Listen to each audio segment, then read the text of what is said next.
Hola, buenas noches. Bienvenidos una vez más a este espacio de Medicina Aeroespacial y Ambientes Especiales del Grupo AMSIR, el Grupo de Interés y de Investigación.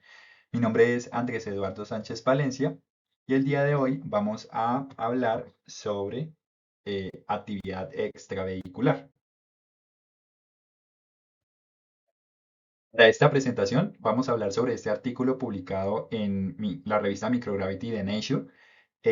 Se titula Estrategias de mitigación del riesgo de actividad extravehicular planetaria para misiones espaciales de larga duración.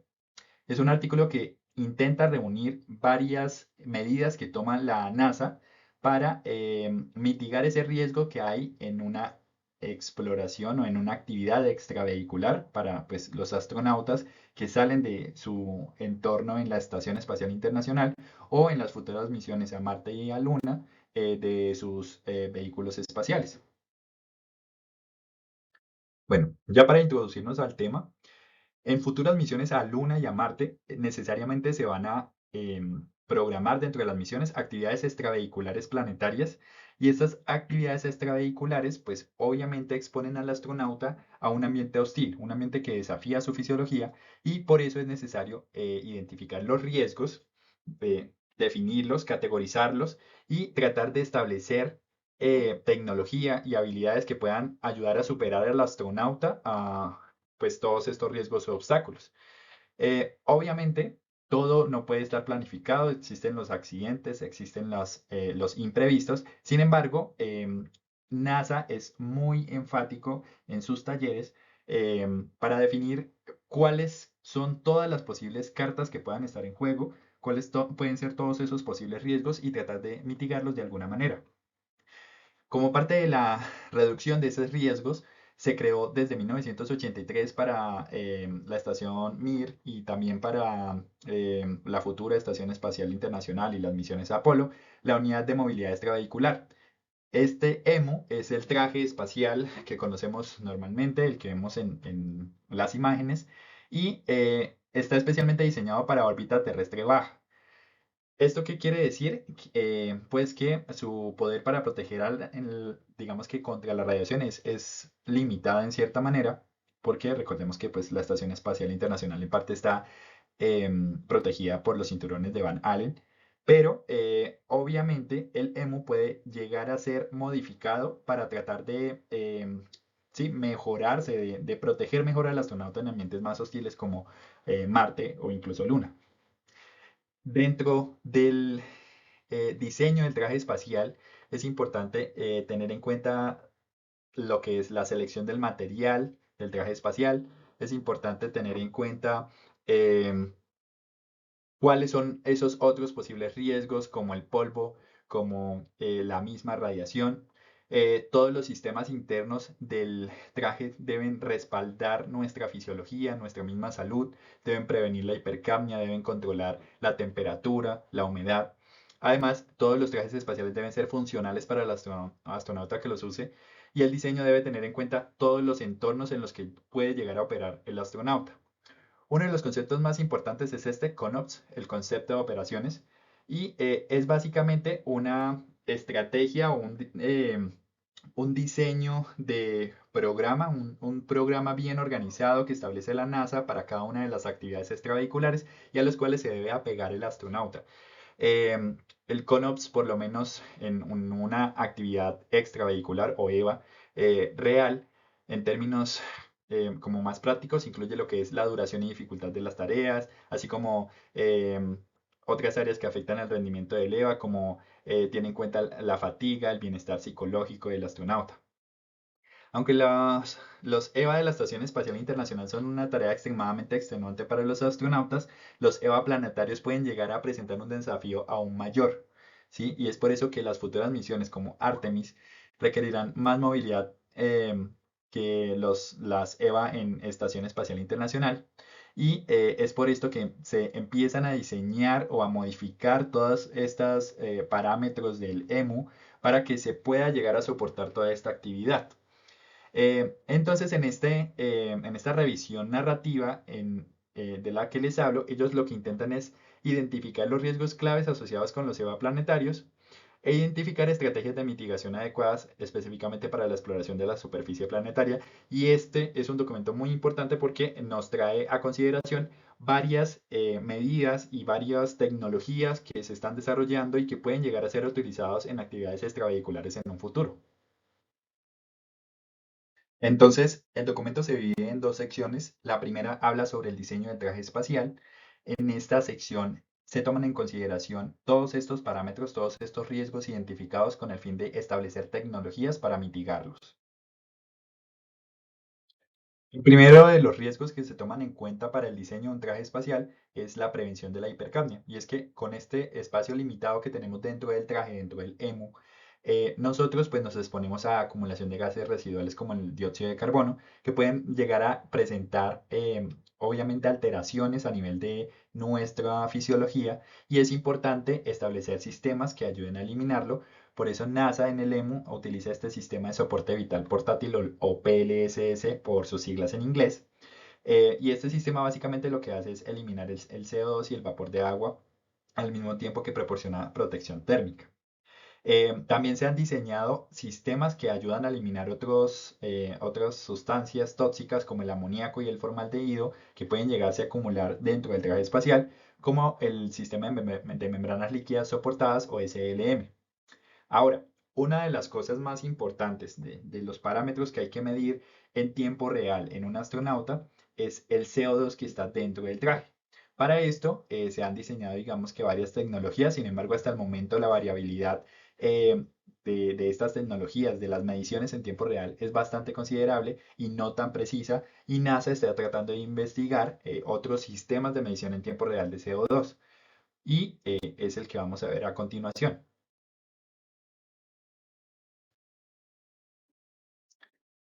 Trata del sistema MASES. MASES es la sigla en inglés de máscara de piloto, perdón, sistema de sensor de máscara de piloto, MASES.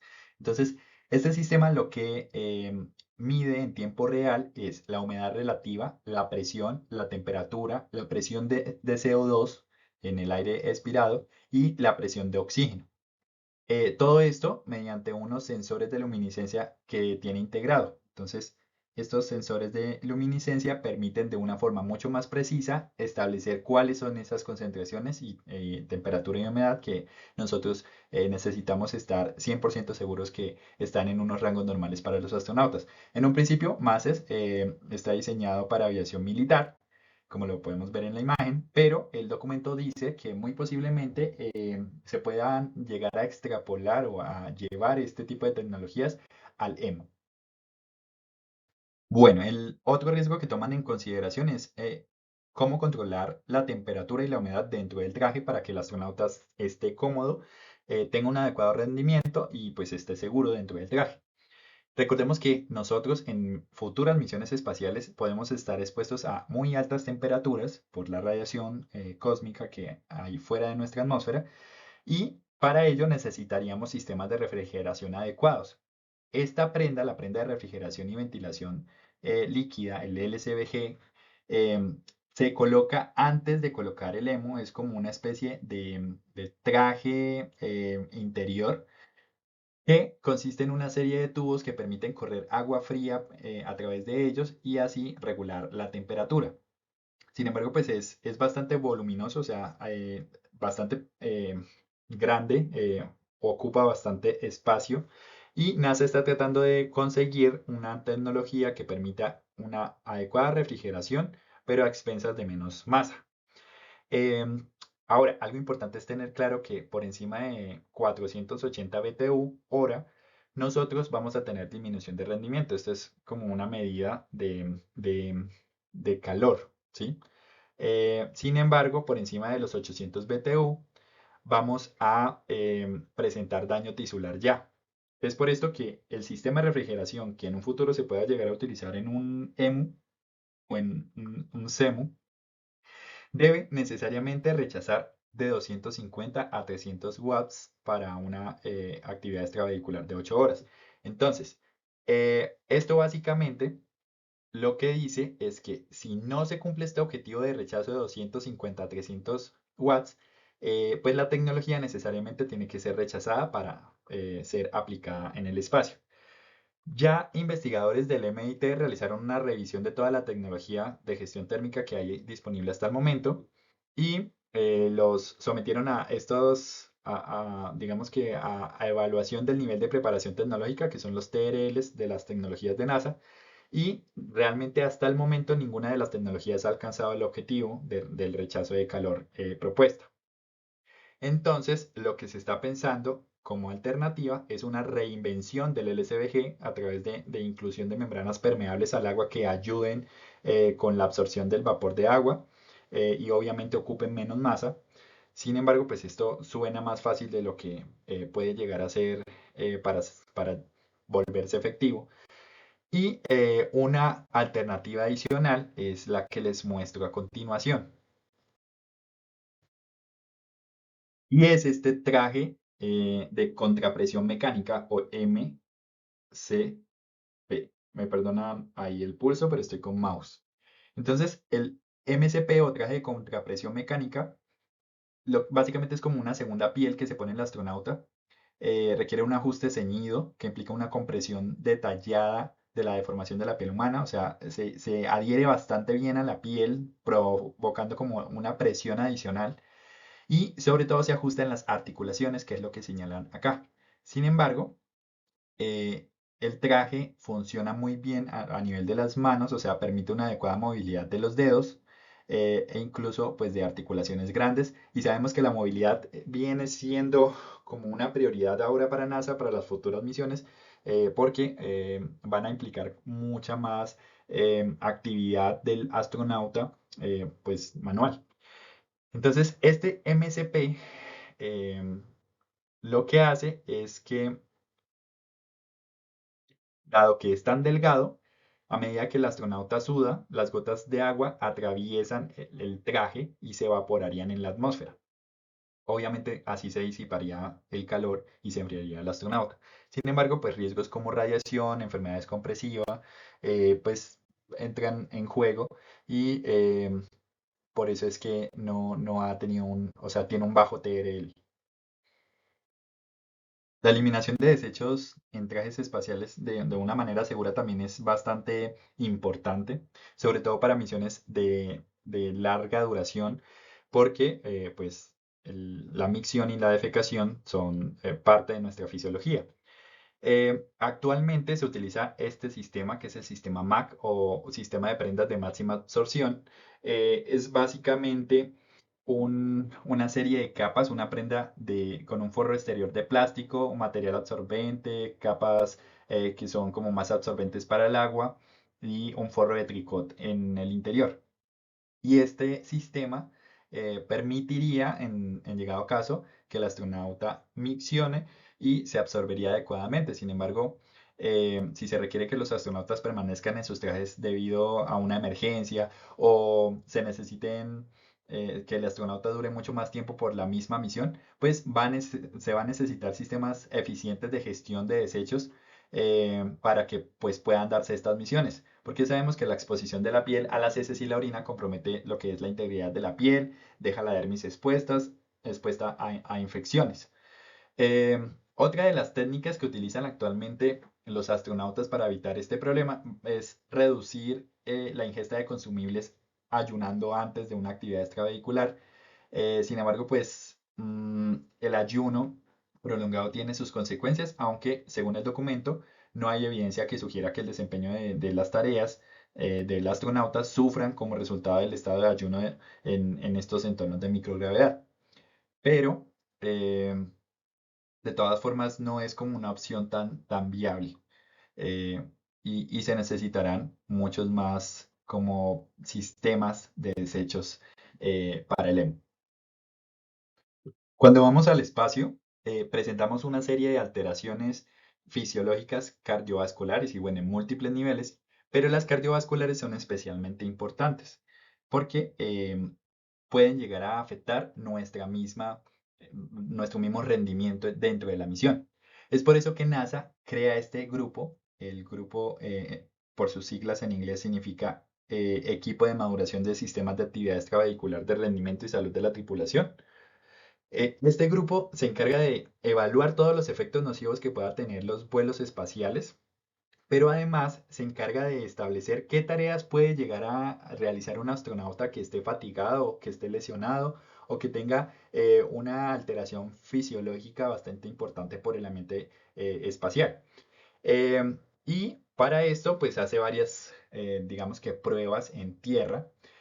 Ya se ha comprobado y hay varios estudios que soportan que el entrenamiento de intervalos de alta intensidad combinado con em, la gravedad artificial, o sea, entornos de simulación análogos acá en tierra, pueden llegar a mitigar todo ese deterioro cardiovascular del que les hablaba anteriormente.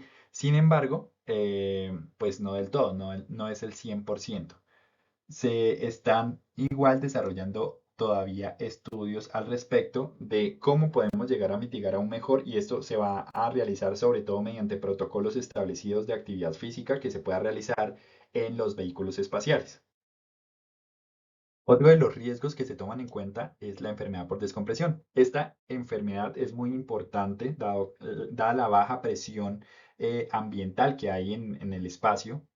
Em, y es que tengamos en cuenta que los trajes espaciales pueden considerarse en sí naves espaciales para una sola persona y van a proporcionar un entorno atmosférico específico que toca tomar en cuenta porque puede llegar a afectar la realización de ciertas tareas. Entonces, se crea un ambiente, digamos que lo más similar posible, teniendo en cuenta penalidad por peso, costos y riesgos eh, y pues limitación de la movilidad para mantener una presión lo más alta posible y así disminuir el riesgo de enfermedad por descompresión, que recordemos que se da sobre todo para cuando nos sometemos a ambientes de muy baja presión que permite que se forman burbujas de nitrógeno en nuestros tejidos y en nuestra sangre.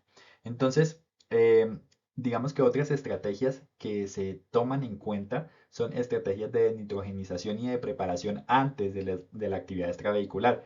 Dos protocolos que se utilizan para esto son estos dos, que son el del cicloergómetro con estabilización de vibraciones y el ejercicio ligero con traje.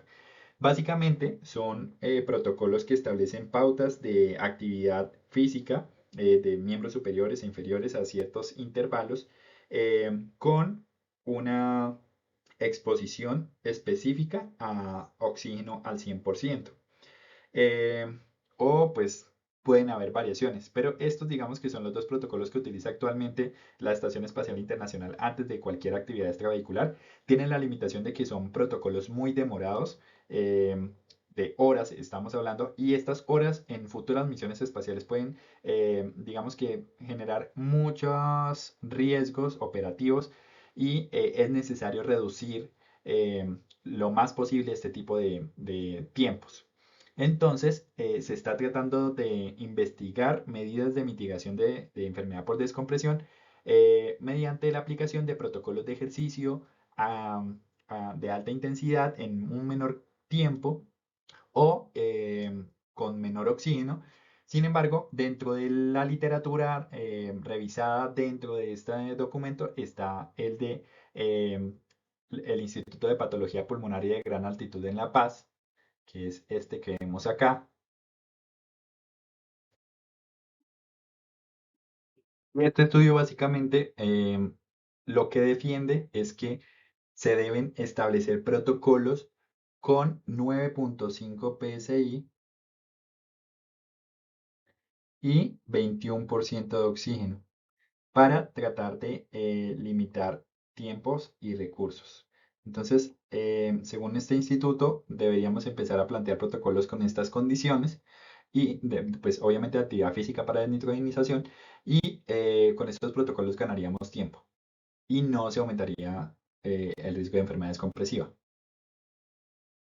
Ahora, hablando sobre radiación, el riesgo de la exposición a radiación tanto en el espacio profundo como en una superficie planetaria va a depender principalmente del tipo de misión que se esté llevando a cabo. Sin embargo, pues tenemos que tener en consideración varias cosas. La primera es que la radiación espacial va a incluir tanto eventos de partículas solares como radiación cósmica galáctica. Y las consecuencias de la exposición a esa radiación espacial vamos a poder dividirlas en estas cuatro categorías, que son carcinogénesis, riesgo de degeneración tisular, riesgos agudos y tardíos sobre el sistema nervioso central, y también este tipo de radiación puede provocar este síndrome de radiación aguda, que es básicamente síntomas neurológicos por exposición a. También pues, puede dar diferentes sintomatologías, sobre todo en etapas iniciales como náuseas, vómitos, diarrea, fiebre, fatiga, mareo, debilidad general. Posteriormente ya empieza la persona a presentar alteraciones gastrointestinales y cardiovasculares y las mismas neurológicas de las que les hablaba anteriormente. Ahora, cuando se establecen los CONOPS para un EVA, para una actividad extravehicular, usualmente se tienen en cuenta la actividad solar, ¿sí? Sin embargo, sabemos que los eventos solares no son fáciles de predecir. Em, y es por esto que es necesario establecer medidas de mitigación de contacto con esa radiación, de exposición a esa radiación. Y es por eso que el EMU utiliza varios materiales para tratar de mitigar este riesgo. Entonces, por lo menos el EMU, que es el traje de Estados Unidos, incluye prendas térmicas con teflón, Kevlar, Mylar aluminizado, reforzado, nylon, poliéster, Dacron, de estos a rescatar el Kevlar, que es uno como de los materiales que más radioprotege.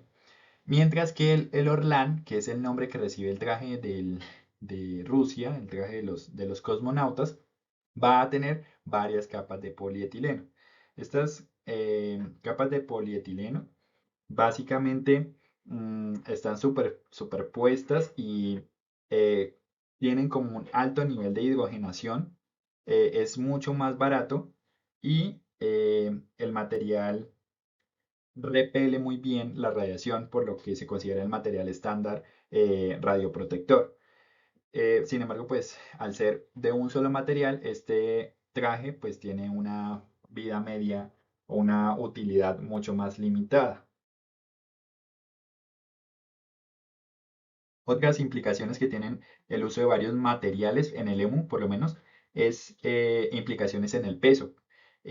Por lo menos el EMU pesa aproximadamente 178 kilogramos, mientras que el Orlan pesa 238 libras. Acá podemos ver los trajes, este es el EMU y este es el Orlan. Entonces, el Orlan, recordemos que es el de Rusia, este pues tiene una vida media de aproximadamente 12 EVAs, 12 actividades extravehiculares o 4 años sin retorno a tierra, mientras que el EMU tiene una utilidad de 30 años. Es mucho más duradero, pero pues obviamente bastante caro.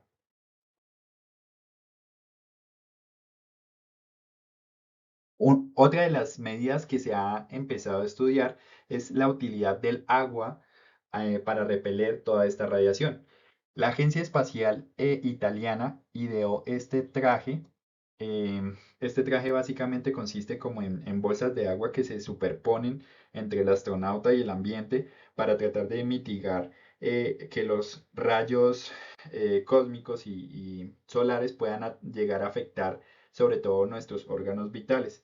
Y este traje tiene el nombre de eh, Perseo, o bueno, fue secundario a ese proyecto Perseo que significa Personal Radiation Shielding for Interplanetary Missions. Eh, Ahora, otro de los trajes que se tienen en cuenta es este, que es el FLAIR. El FLAIR Suite fue desarrollado por investigadores de la KTH Royal Institute of Technology y consiste en varias vejigas que pueden llenarse rápidamente con agua salada o con agua normal, y ellos defendían que la sal, digamos que aumentaba la capacidad del agua para repeler la radiación. Sin embargo, los estudios no apoyan esto y pues dado que los recursos son muy limitados en el espacio y necesitaríamos reutilizar casi que todo, pues se puede utilizar agua normal, agua sin sal, para tratar de reutilizarla en otras cosas. Pero es básicamente como un diseño mejorado del anterior, del de la Agencia Espacial Italiana.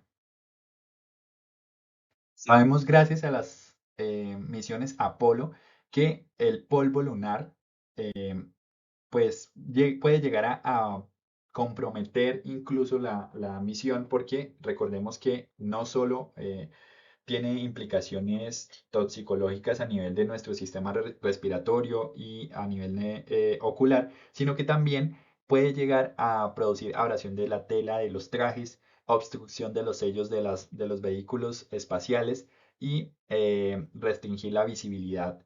E incluso, dada su electrocarga, puede llegar a afectar todos los sistemas eléctricos del mismo vehículo espacial. Entonces, se están estudiando estrategias para tratar de eliminar de forma adecuada el polvo lunar.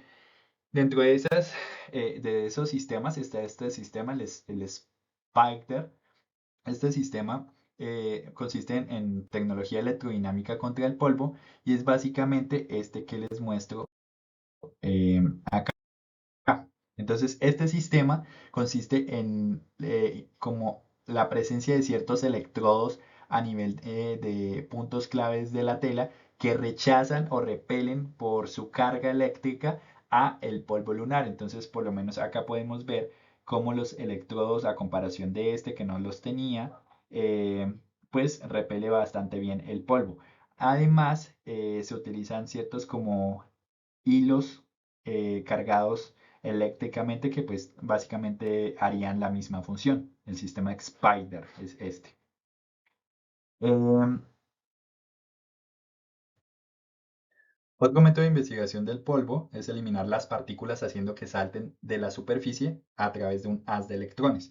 Este enfoque pues apuntaría sobre todo a polvo lunar, que recordemos que la definición es que sea menor a 25 micrómetros de diámetro, y es porque este tipo de partículas suelen ser las más difíciles de eliminar con las estrategias usuales.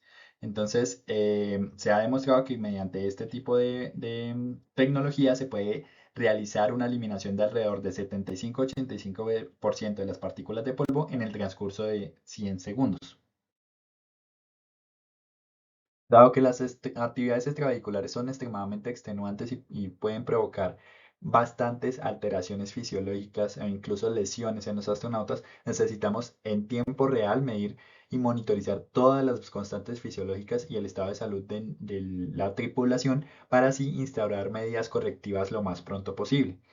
Para esto, la NASA llevó a cabo un taller recientemente sobre inteligencia artificial, aprendizaje automático y aplicaciones de modelado que ofrecen pues soluciones clave para desafíos en la salud espacial y es lo que les muestro acá.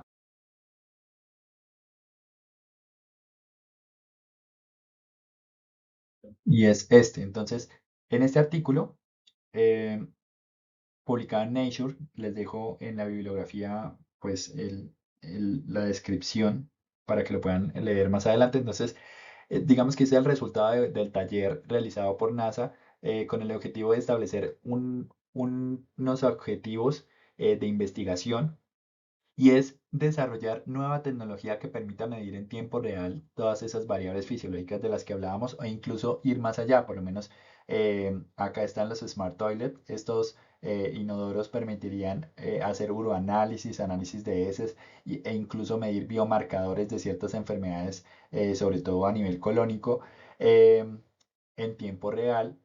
También dispositivos portátiles como bandas que permitirían no solo medir lo que hasta el momento ya se sabe que pueden medir, que son saturación, temperatura, frecuencia cardíaca, calorías, sino incluso glucosa. Dosímetros que permitan medir el daño en el DNA en tiempo real y también pues ciertas variables farmacológicas que permitan medir también en tiempo real niveles de ciertos pues fármacos que esté consumiendo el astronauta o análisis de voz que establezcan si el astronauta está expuesto a mucho estrés o si tiene algún tipo de trastorno psicológico que pueda llegar a ser detectado.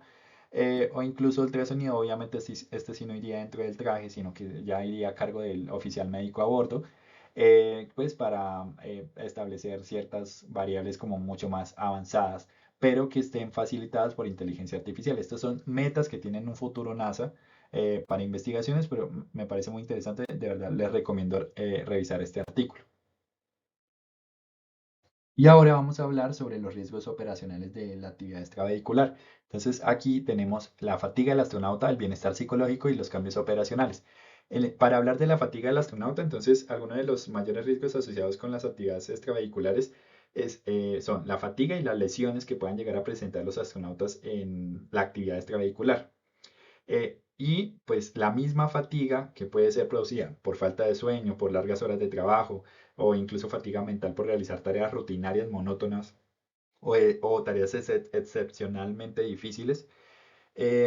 Todo esto pues va a conllevar a que la misión se pueda ver afectada o a estar en peligro de no ser desarrollada. Y es por esto que se crean medidas para mitigar la fatiga. Dentro de ellas, una de las que me pareció más importante para traerles es esta, es el concepto de biobot. Y es básicamente la creación de un rover o sea, con unas dimensiones mucho menores que lleven parte de todo el sistema de monitoreo y de protección del astronauta en su EMU y que vaya justo detrás de su astronauta asignado. Obviamente, pues esto trae ciertas implicaciones operativas, pero es un concepto bastante interesante. Ahora, en este bueno, es importante hablar que varias de las cosas o de los hallazgos que hemos encontrado en los análogos espaciales, sobre todo en los aislamientos, pues pueden llegar a ser efectuados en futuras actividades espaciales con el objetivo de mitigar el riesgo psicológico que pueda tener el astronauta, porque pues en misiones más largas como a Marte, no van a estar en contacto tan frecuentemente con sus familias, no van a tener como esas medidas que puedan llegar a mejorar el estado de ánimo como un contacto frecuente con alguien en tierra. Y es por esto que por lo menos análogos como HICIAS, este estudio HICIAS 4, reportó que las personas, o bueno, los astronautas eh, que tenían mm, o que estaban más satisfechos con su autonomía, con su competencia y con la relación que tenían con los demás, tendían a desempeñarse mejor individualmente, pero también con los demás. Además, se sentían menos estresados, se consideraba menos probable que se rebelaran contra las instrucciones que recibían. Y pues esto es importante para empezar a pensar que las personas que puedan llegar a presentarse para aplicar a misiones de larga duración deban pasar por filtros psicológicos bastante extensos que traten de identificar las personas con este tipo de características para que puedan tener una mayor resiliencia en este tipo de operaciones. Otra de las medidas que se ha utilizado en la fatiga es esta y es eh, una especie como de botas. Em, Estas botas tienen un sensor de proximidad integrado y están conectadas a unas gafas de realidad virtual. Entonces, como pueden ver acá, esto es lo que ve la persona. Entonces, está parado más o menos a este nivel y le va diciendo que hay obstáculos cerca y a medida que se van acercando, las botas van vibrando más, que es lo que tratan de representar en la imagen de arriba.